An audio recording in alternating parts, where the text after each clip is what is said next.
Okay, so we're going to start the webinar. So hello and welcome everyone to our third webinar in our Longevity Tech Fund webinar series. Our webinar today, as you know, will be on AI and longevity, where we are and where we are going. Now, before we get into the webinar itself, I first quickly wanted to introduce myself. I'm Raghav Sehgal, a PhD student at Yale in computational biology. My research revolves around using machine learning to build next generation biomarkers of aging. At Longevity Tech Fund, I work as a scientific venture consultant where I advise the team on potential investments. Let me also quickly introduce the fund as well. Longevity Tech Fund invests in companies focused on improving health span and lifespan. We typically invest in early stages that are pre-seed, seed, and sometimes Series A rounds.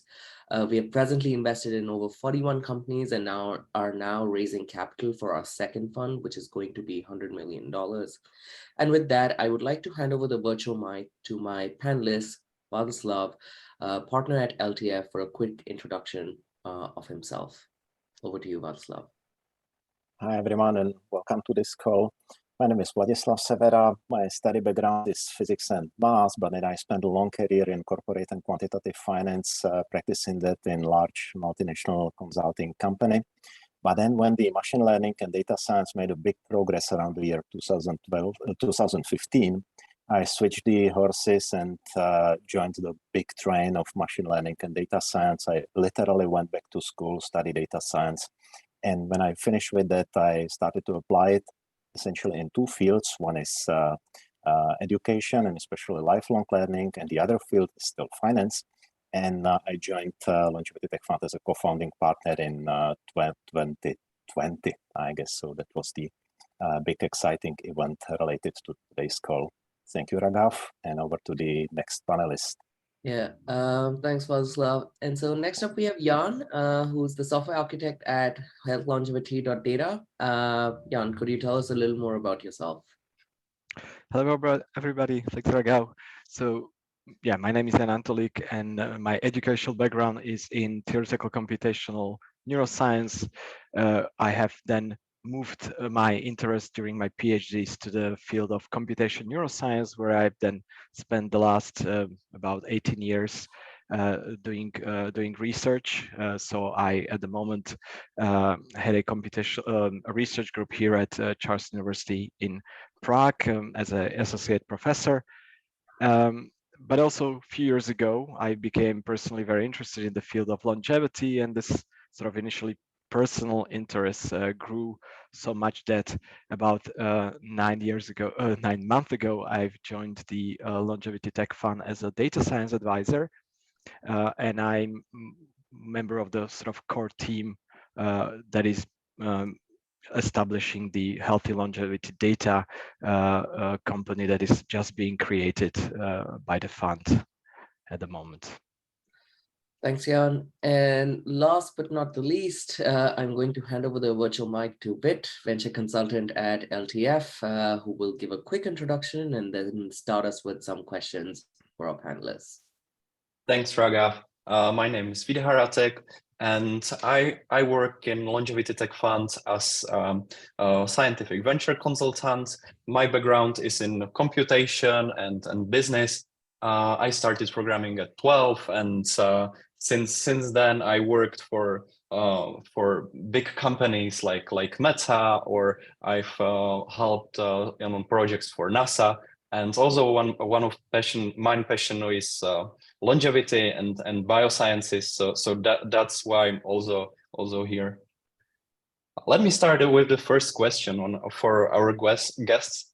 Maybe we should linger a bit more on the introduction. Both of you are PhDs, Jan presently in academia, while Vladislav is you graduated in PhD in mathematics, and you have came a long way from being PhD to being a professor or being a partner at Ernst & Young and Longevity Tech Fund. Could you talk a little bit more about this very transformative journey that you had, maybe your achievements, or what was about some turning points you had in your career? Yeah, I guess that I always followed the field which sounded to me the most fascinating at the time when I did have the chance to pursue it. And when I finished my PhD studies, I didn't find enough of dedication in myself to stay in academia. So I knew that I will go into industry. And back then, it was around the year 2000. The very exciting field was corporate and quantitative finance. You all may recall the big revolution of financial derivatives and hedging and all these things around it. So it attracted me a lot, and I exercised my path in that field. And I built very decent career at EY. At the peak of the corporate finance career, I was partner responsible for corporate finance offering of the firm in a region of 22 countries. So the career was very nice. But then, as I mentioned, it happened the big revolution in machine learning and data science. The hardware was capable enough of fulfilling the dreams of AI and start to fulfill them, the dreams of AI and data science. And when I dived deeply into that field, I found that that's totally captivating and I cannot escape it anymore. So I stayed in the field, and I only could have chosen the application of AI and data science. And as we all probably feel, and that's the reason why we are conducting this call, biology in 21st century is what physics has been in the 20th century. So actually biology is nowadays absolutely stunning field. I don't know about anything more interesting than the field we are working in. But I am now beyond my use, and I cannot get into that level of expertise, which, for example, Raghav will represent very soon when he graduates at his university.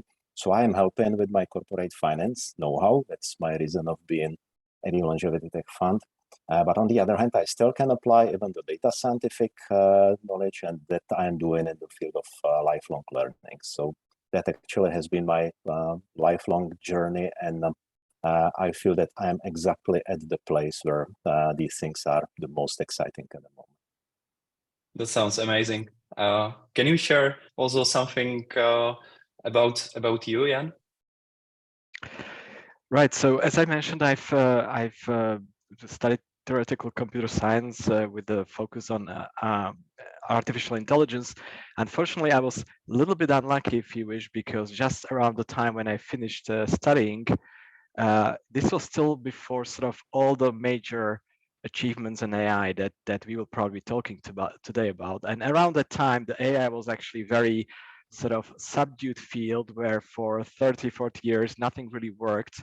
All the ideas with neural networks were basically at that time old-fashioned and believed not to work. But at the same time, I was really attracted by neural networks because of their biological plausibility. And so I was very unsatisfied and basically made the decision that actually I want to go and study the brain to understand how the brain works and then bring it back into neural networks. That didn't work out quite so much as neither, because just like Vladislav, I became really fascinated by biology and by the brain essentially. And so I actually then developed a career as a researcher in the field of computational neuroscience, modeling, simulating the brain, particularly visual system.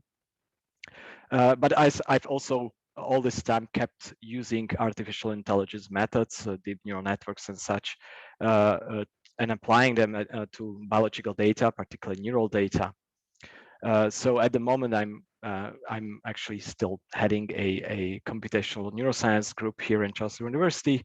And maybe one little thing I can mention, which is somewhat related to longevity that we work on also, which is that we are helping teams develop visual prosthetic devices which are supposed to in the future restore vision in impaired people. So this kind of prosthetic devices potentially can also have some application in longevity, I guess in the distant future. Nevertheless, a few years ago I became really interested at a personal basis in longevity. I started to sort of practice a lot of personal, let's say, projects, did a lot of quantified self, developed this sort of personal system for tracking a lot of variables about myself and analyzing them and so on. And as I already mentioned, about a year ago, this really grew into a, let's say, professional interest where I became engaged with Longevity Fund and eventually participated in creation of the Healthy Longevity Data company. That sounds super exciting, especially the parts about the prosthetics. That really excites me. And maybe that also leads to my other questions, because with prosthetics we help others to have better lives and better quality of lives, and this is related to longevity as well. So longevity means different things for different people. What does longevity mean to you? And how that intersect with the computation and AI in your point of view? Maybe Vladislav could start. To me, longevity means a couple of things, and some are really personal and some are maybe societal, I would call them. The very personal thing is that naturally, as everyone else, I would want to stay healthier as much as I can, in my life. So that's the very personal interest in longevity, and probably very natural one. And the promise is not only to stay healthier, but as probably we all can witness, people are getting wiser when they age because of the life experiences. And I'm afraid that many of us would get wise too late. So I would want to get wise early enough to somehow correct still my life journey and my giving back to the society or whatever. So I need to have some time for that. So that's the personal reasons of interest in longevity. And then the societal reasons are, as we see, the aging of populations is so far bringing worries to some extent, insufficiency of pension systems and of healthcare and of all of these things.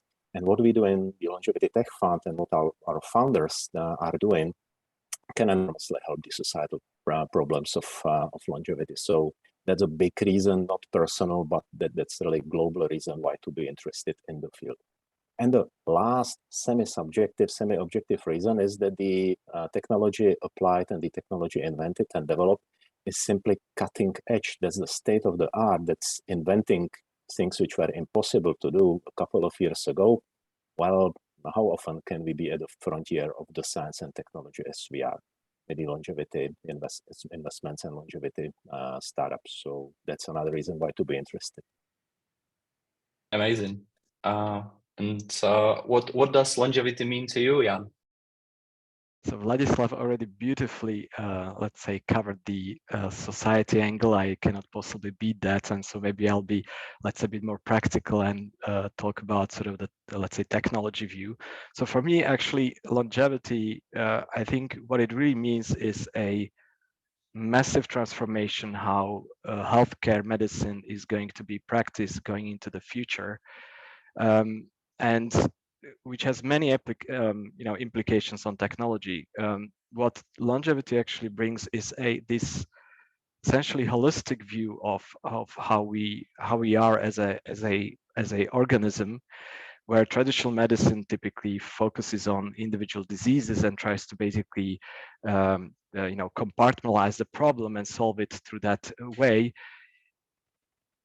Looking at health through the point of longevity inevitably leads to sort of holistic view where we will have to integrate really broad range of information in order to both sort of advance the field overall, but also in case of individual decisions of doctors for individual patients, it requires this integration of lot of information about the patient. And this is actually very difficult. As humans, we know that this is the part where we have our limitations, and this is, I believe, where technology will have to help. And obviously, this all leads to the idea of artificial intelligence filling this niche and helping to deal with this situation. So I think we will be talking a lot about that today. Yeah. No, I think you raised some very interesting points, Jan. So AI in itself, as everyone knows, has been really impactful in different fields, and take recommendation systems for online shopping or computer vision for self-driving cars. You're seeing AI being implemented like almost everywhere now. Now, what do you think are some of the most influential and prevalent AI systems that have brought about impactful change, specifically when we talk about medicine and biotech? Maybe Jan, you could start with this one. That's actually a very interesting question, because frankly, most answers that come to my mind are sort of, let's say, in the background of things. They are not terribly visible, but really, if you look at essentially any little tracker that generally variables that most of us are using daily, there is some AI directly on the wearable, or was used at least during the process of creating those algorithms, which are giving us all that intelligence eventually. In a similar manner, I think what has happened a lot in medicine is that a lot of, for example, in EKG Holter monitoring, we collect huge amounts of data from a single patient that in the past had to be reviewed manually and probably not very accurately by humans. And now these days a lot of this is like partially or fully automated thanks to various advanced analysis or AI, whatever you call it. Another huge area where, again, this is, I think, really invisible from sort of day-to-day life is of course the application of AI in the research. So you yourself know extremely well, various type of studies where we are able to basically process huge amounts of data, for example, epidemiological data, and associate them with various conditions and so on. It's very often, it's various, advanced analysis or AI being used in those situations. And I think this has really transformed the science over the last 20 years, but it's not like, one algorithm ruled them all, but there's just really, really many of these, smaller, let's say, things happening, but massively across the whole field, let's say. That's very true. I think a lot of this is happening in the background, and often as like people who are using these technologies, we often don't even realize how impactful these changes are. Vladislav, what do you think? What according to you are some of these changes in ML and AI that have really transformed medicine and biotech? Yep, I sort of agree with Jan that it will not be one big invention which will change the nature of humankind, but it will be a series of inventions and rather tidal wave of many applications which will gradually raise the water for all boats. And some of the applications are relatively straightforward, I would say. They are not easy to implement, but they make the daily change in our lives, like retinal cancer. I don't know what radiology is now equipped by the computer image recognition systems, which are comparable to the sensitivity of humans, or the wearables, which are good in identification anomalies in the time series of the biomarkers and can on time announce when something bad is about to happen. So these are the relatively small things, but there are many of them from all of these sites, and they are making a big difference for everyone else. Also, the smaller things tend to be relatively cheaper for the society. And then there are the high-end machine learning or data science applications. We will come back to them as well. And they can maybe help with some of the rarer diseases, which so far were incurable. Not the majority of the human population was suffering because of them, but the minority which did have a bad luck so far, and they do not need to have a bad luck going forward. So these are some of the more complex, more complicated applications of AI. I would maybe point out another very important trend in AI longevity. In medical science is also are all the sort of advances in terms of, let's say, aggregating all the medical data that exists in the literature through information extraction from articles. So, for example, in the field of genetics, there's just absolutely insane number of studies literally being published every day, which contain various information on the genes. But for the medicine to really use them, for example, even in a setting which maybe some of the audience members already experienced of getting a genetic genetic profile and then having advices about your health, how your genetic profile affects your health. You need to basically aggregate all this information from these countless number of scientific articles, and nobody did that sort of during the history systematically, manually, let's say. And at the moment, we sit on such an insane amount of data that nobody could do it manually. But in the recent years, there were really major advances in AI that is able to basically sift through these huge databases of texts, of medical texts, and actually aggregate this information, create databases which then can be used exactly in this kind of in the type of setting I explained. And so, yeah, this is, I think, another very important trend in AI in medicine and science. Yep, sounds good. I have another question. We've seen recently a wave of success in image and video generation. I believe that you've seen some of those amazing pictures of DALL-E, Midjourney, or a communication with computer via GPT-3. Those are amazing technologies utilizing relatively new technologies like transformers or diffusions and even older generative adversarial networks. Do you think those technologies could be also translated well into the medicine, let's say protein folding or some kind of drug development or discovery? And maybe regarding of that, because I already know that at least somehow it can be transformed, but there's this AlphaFold technology. Maybe you can go and connect everything together, or who care to comment? Who is better suited for that question? Maybe yeah, the answer is sounding yes, but they can be applied in the field of medicine and healthcare. And even some of our portfolio companies are applying them already today. And one of them is operating in the field of identifying new protein degraders. Enormously complex field, which is about to identify a small chemical molecule, which can make better stickiness of pathogen to some enzyme, which will help to degrade the pathogen into something that is benign at the end. And identification of these small molecules is enormously complex. Better actually, you need to search in a space of the size of 10 to the power of 300. That's some raw estimate. And such big space cannot be searched by normal techniques we are used to from Google search, for example, to reduce the problem. And for the problem reduction, the generative networks have been applied already. And I believe that the new technologies like stable diffusion can be also applied in the field of generating new medicine candidates. That's only a matter of how to tweak the technology and to move it into the valuable chain for the ultimate identification of the drug candidates. But it's a matter of time. So the stable diffusion has been used initially for image generation, then for sound generation.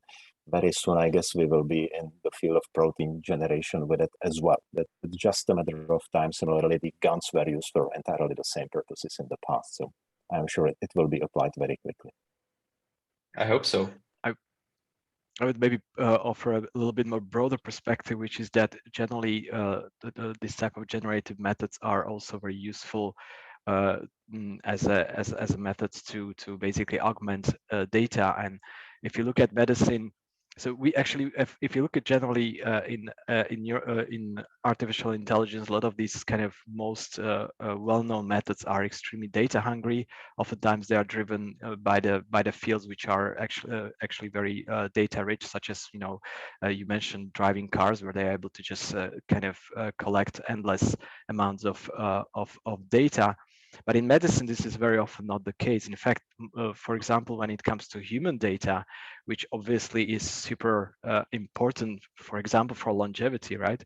The data is actually extremely expensive to collect. It's very difficult to collect. That tends to be actually very limited. And so all the techniques which are able to basically help us to utilize that limited amount of data better are potentially of huge influence in the future. You are completely right. I've just read actually about AlphaFold and the technology, how it works. And before we had this, It usually the data usually came through electron microscopy of deeply frozen proteins, and even to measure how shape of one protein looks like, it sometimes take half year or even up to 2 years. So it's really a big speed up to have this technology, which is right now over 90% accurate when it came to prediction. So that's totally amazing. Yeah. Okay, maybe Raghav, back to you. Yeah, sorry, my internet was a little blurry, so it dropped out for a second. But so I'm going to sort of change gears a little bit here, and I'm going to direct this question to Vladislav. So Vladislav, you have actively advised us about investments in Fund One, which was about $17 million. Now, which of these investments are you most excited about in context of AI? We'd love to hear your perspective on this. Well, I do not want to downplay any of our investments. All of them are splendid, cautiously selected, very good ideas and very good ability to execute, all of them.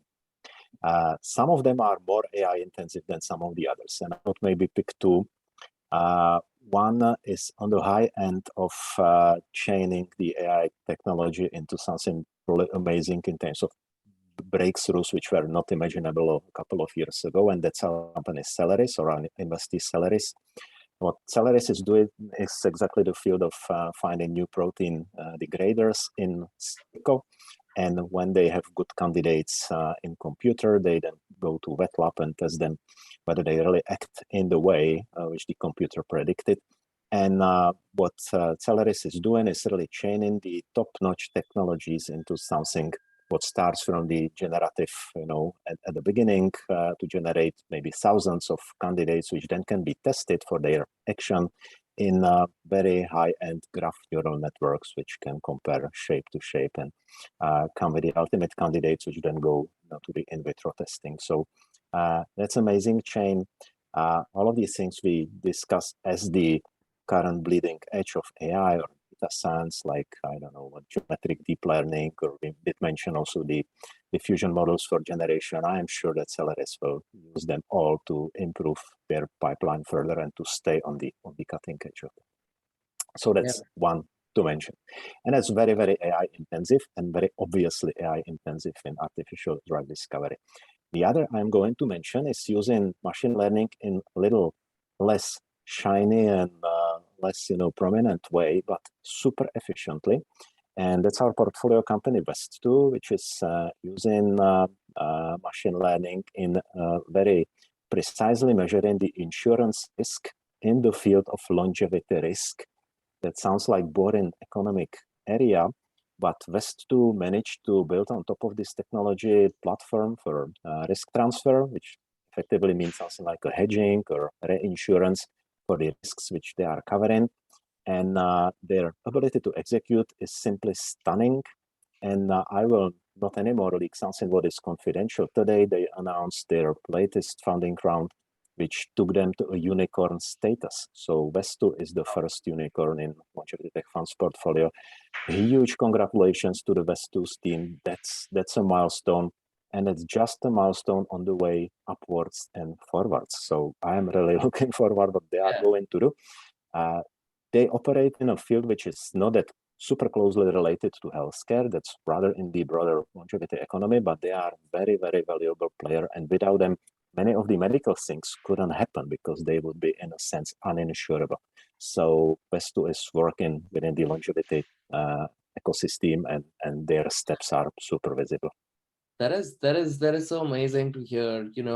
Just we've invested in 41 companies, and one of them, and it's just been what, 2 years, 3 years, and it's one of them has already become a unicorn. And that's when we had $17 million. Imagine what we could do with 100 million. So actually, that's actually probably a very good segue into my next question, right? That now we're starting to invest or using our fund 2.0. We're very soon going to start invest the $100 million fund that we'll have. What are these next frontiers that your next future rising stars, these next technologies that both of you and Vladislav, you and Jan, that you guys are excited about, that we should be really looking forward towards in the next few years when it comes to sort of AI and longevity? So Jan, go ahead. yeah, maybe sort of again to superimpose against the sort of more, let's say, basic or research or background, let's say, activities that Vladislav mentioned.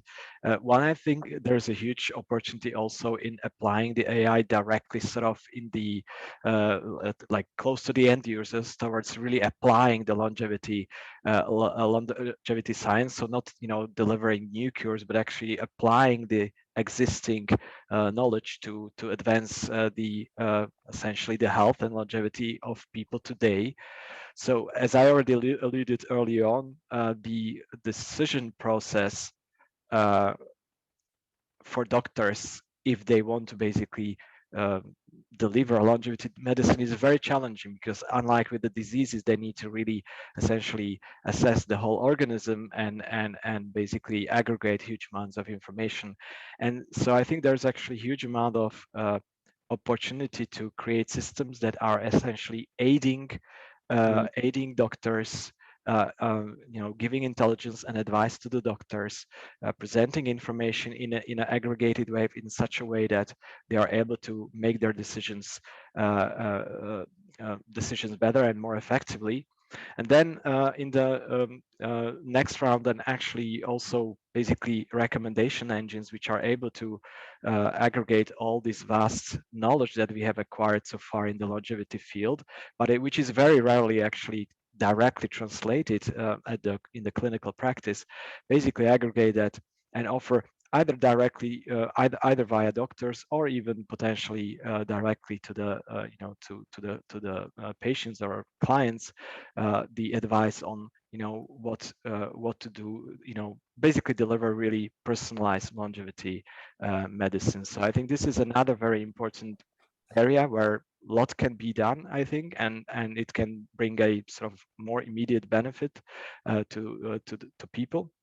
And this is, by the way, exactly the area where healthy longevity data has been, basically that's the mission with which the healthy longevity data has been established in the longevity fund. Another, I think, important field, which is not directly AI, but is absolutely crucial to it, is that for any artificial intelligence to work, we need data. We need data to train. And the issue at the moment in the field is that medicine has huge volumes of data on healthy people, on diseased people. But this is not the data that we can build longevity medicine on. We really need data from healthy people, and we need to aggregate that data in large volumes. And essentially, the current healthcare system is absolutely inadequately built for this. And so generally, any kind of technologies, businesses which are able to aid this process, I think are of huge importance and can have great commercial success. That's very maybe I would pass this. I have a few more ideas, but maybe let's pass this back to Vladislav. I'm sure he has as well few, so we don't have too long monologues. Yeah, thanks. I will mention four, but I'll be quick, I promise. And I will start from cellular level, and I will go back to the whole society. As we are all excited from AlphaFold and the ability to predict the protein design, which means from the sequence of amino acids to predict the shape of the resultant protein, there is an inverse problem, which is called protein design. When we start from the ultimate shape or from the effects we wish from the resultant protein, and we are raising the question how the sequence of the amino acids should that we get the protein we wish to have. And well, if we get there, well, then I guess that medicine would be different field than it is at the moment. It's probably still a long way. Some first milestones are being made, but I guess that will still take some time, but this is a great field. And I guess that some of the startups in this field will be enormously promising. Second to mention is biocomputation. it's not that closely related to longevity technology per se, but it's the following thing. It's probably known to many of us that DNA is enormously dense storage of information.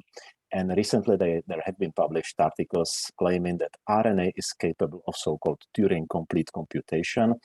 If these things prove to be true, then computation will be a different field in 10 years' time than it is at the moment. I can imagine a huge parallelization of computation through living cells, through maybe bacteria or something like that. Something, again, completely unimaginable a few years ago will be very soon made possible.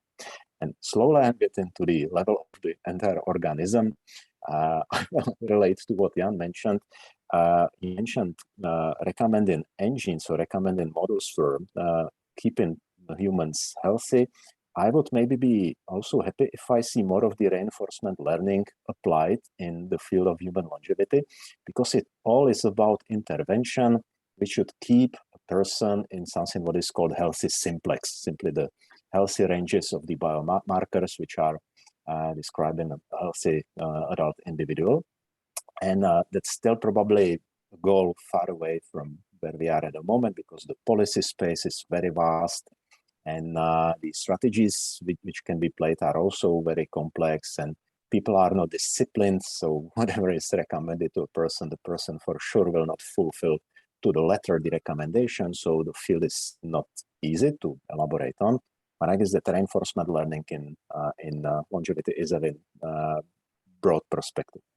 And then the last thing, we need to bring all these enormously exciting matters to people.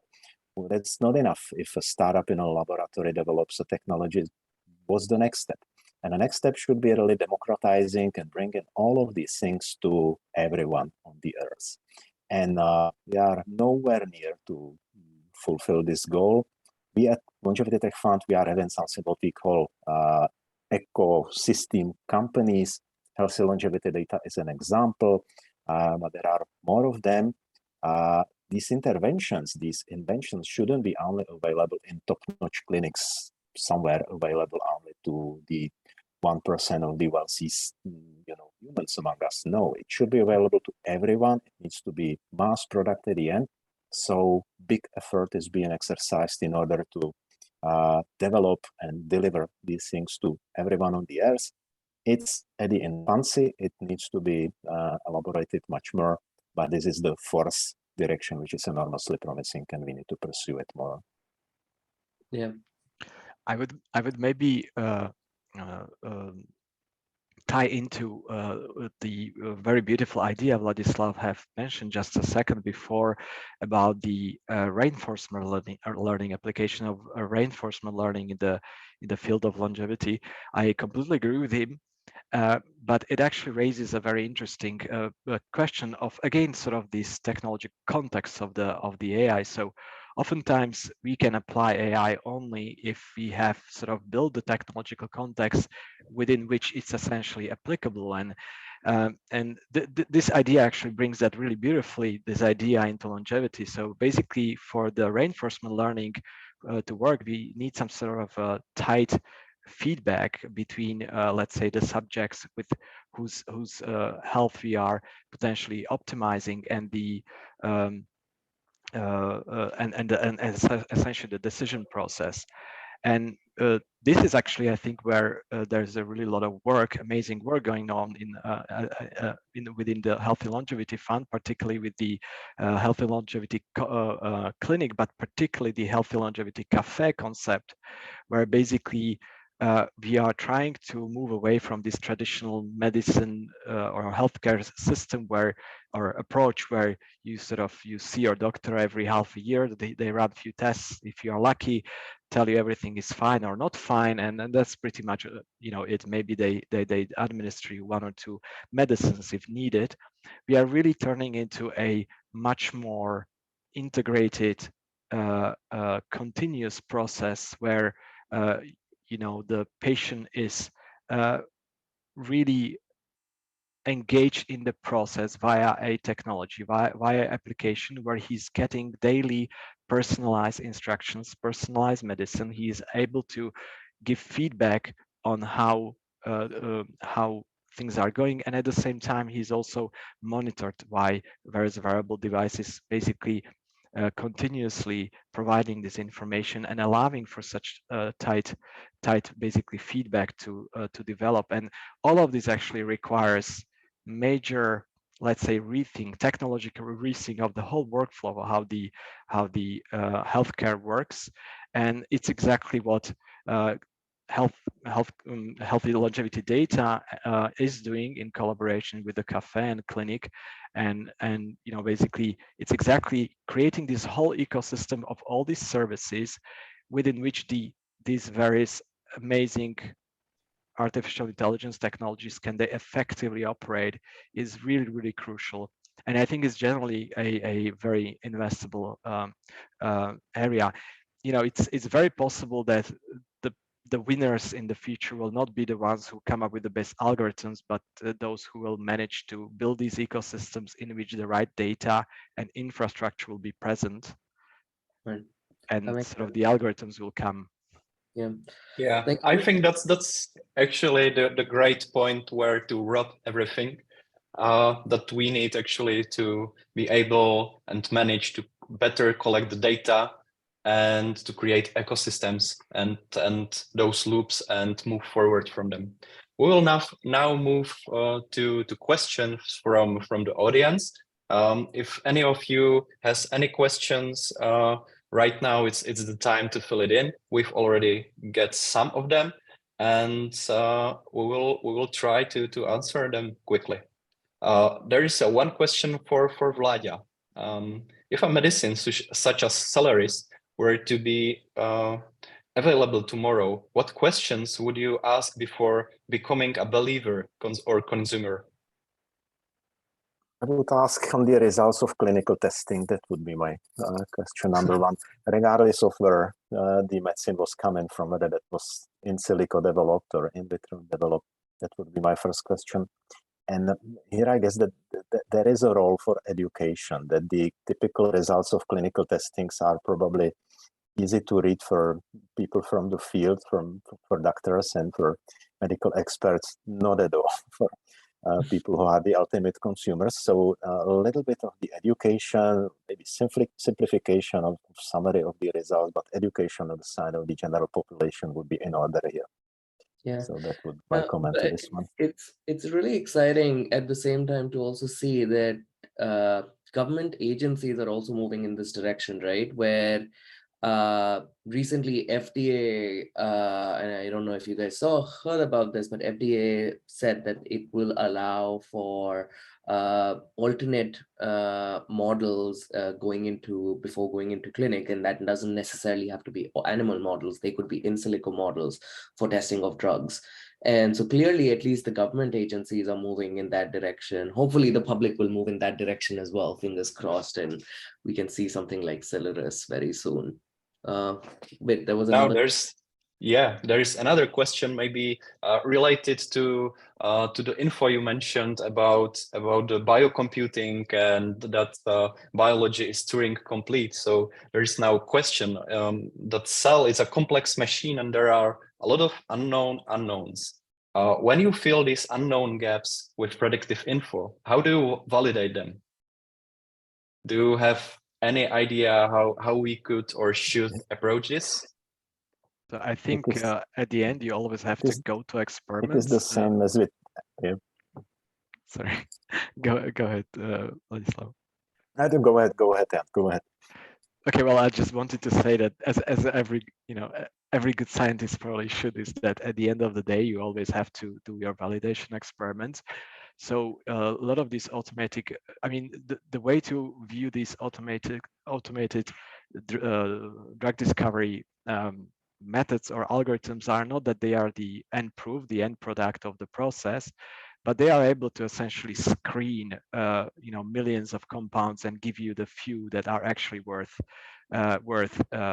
basically testing. So one has to understand that in today's sort of medical science, there's just enormous amounts of money going into testing in parallel a huge number of compounds, of which absolutely tiny fraction actually ever gets to people essentially. And And these drug discovery methods can massively reduce this time, because they will only guide you to the most promising targets. But at the end of the day, you always have to go to experiments and test and do the clinical trials and know that it works in real world, if you wish.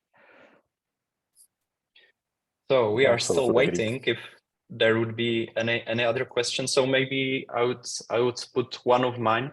Do you think we will actually need AGI to reach some kind of radical longevity, or will we get there just with what we have, maybe with the better data? What are your opinions? This is, I know it's very futuristic, but just for fun, I would like to know your opinions. I'm in the camp which claims that we do not have any idea what AGI may mean, because we even do not know what the human intelligence means, not even remotely. So I am more betting on the pragmatic approach that we will simply enrich our data sets, we will improve our machine learning models, we will chain them, and that will be the way going forward. And maybe here and there, the chain will look amazingly, and we will think, okay, how is this possible? Isn't this the AGI? But it will not be an AGI. It will be simply a clever chain of clever but relatively straightforward machines, in the detail when we look. So that's my opinion.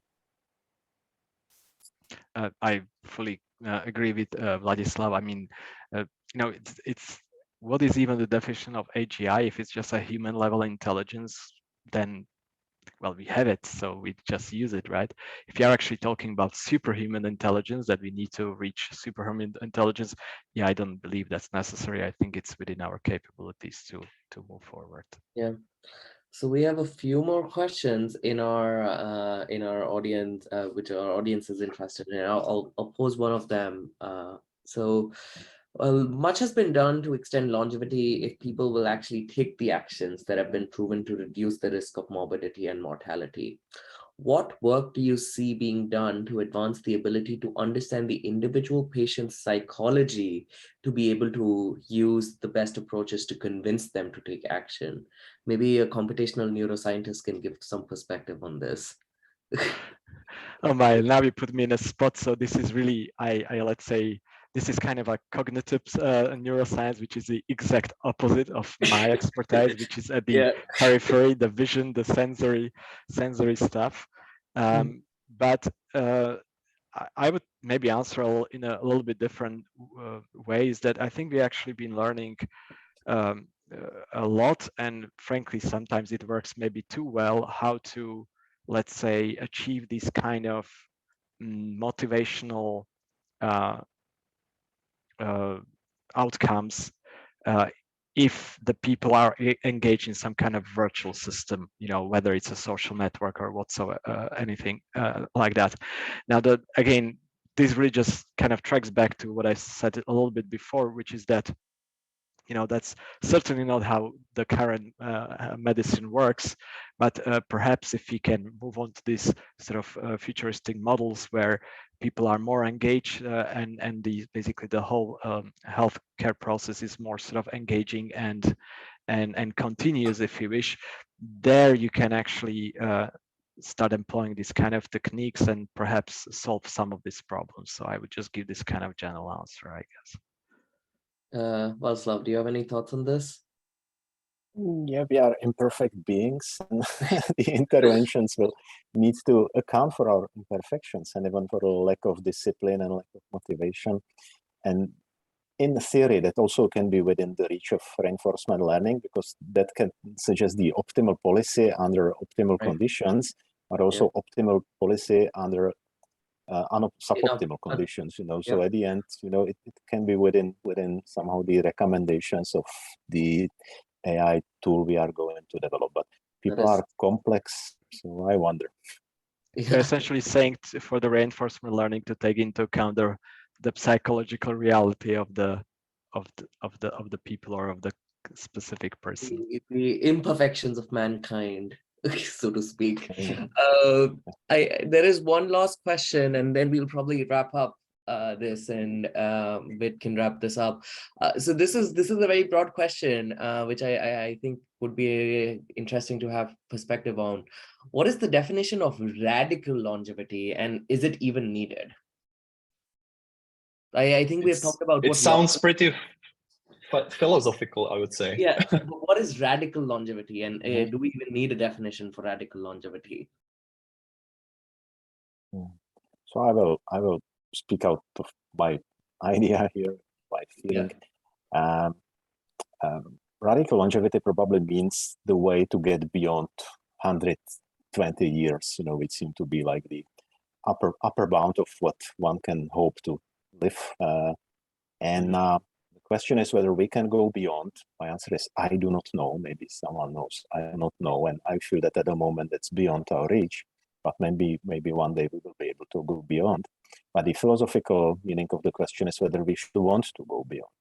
Yeah. And again, I'm unsure. If we go too much beyond that limit, maybe even evolution would be under threat, because if someone would become immortal, then what's the reason of evolution to exist? And when I look back now, by looking back, I mean looking back for 1 billion of years, I guess that evolution made a miracle, and stopping evolution would be a big mistake, however enormously important humankind may feel to be to itself, you know. So I wonder whether we should go that much beyond. And there are other notions, you know. Radical longevity is maybe one philosophical sort of imagination. Another one is the long-termism, which is taking care of all of the future generations already now.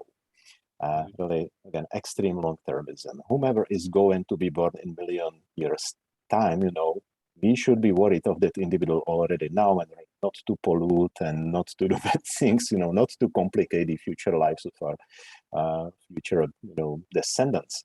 I guess that it still will be a good field for philosophizing and challenging, you know, among ourselves for many years going forward. I myself, I'm not sure whether we should wish to go beyond the 120. Yeah, I think it's just the perfect point where to wrap everything and end. I would like to thank you both, Vladislav and Jan, for this great hour spent in great company. And I would also like to mention that our second fund is actually rising up $100 million. We've invested with the first fund in 41 companies, and we are looking for everything that's right in front of us. So thank you, and have a great rest of the day. Bye. Bye, everyone. Raghav, thank you. Thank you. Bye-bye. Bye-bye, everybody.